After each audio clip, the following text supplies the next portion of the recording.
কোনো বালক বালিকা 14 বছর বা ক্লাস 8-এ পড়ে? কেউ নাই। ঠিক আছে, আচ্ছা ঠিক আছে, থাকো, তুমি ওখানে থাকো। আমি এ কারণে জিজ্ঞাসা করেছি,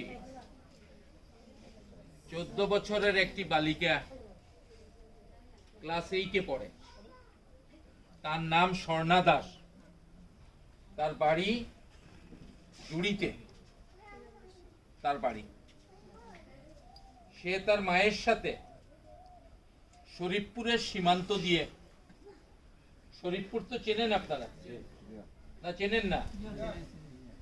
শরীফপুরের সীমান্ত দিয়ে তার মায়ের সাথে বর্ডার ক্রস করতে চেয়েছিল। কি কারণে? তার মামা ভারতের অবস্থান করছেন, উনি অসুস্থ। মা এবং ভাগ্নি, মা এবং মায়ের কন্যা স্বর্ণা, তারা বর্ডার পাস করবেন। ভারতের সীমান্তরক্ষী বিএসএফ তারা বর্ডারের মধ্যে গুলি করে স্বর্ণাকে মেরে ফেলে।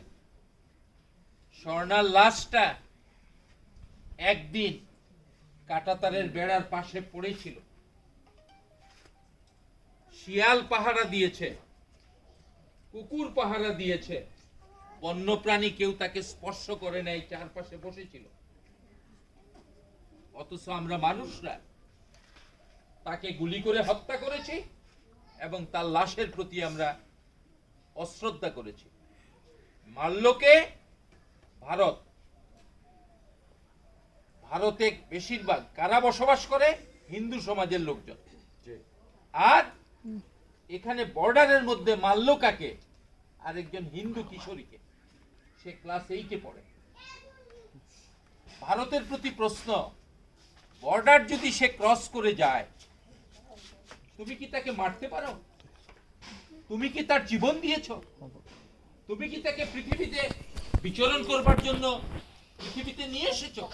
জীবন দিয়েছেন স্রষ্টা, জীবন দিয়েছেন বিধাতা, নিবেন বিধাতা।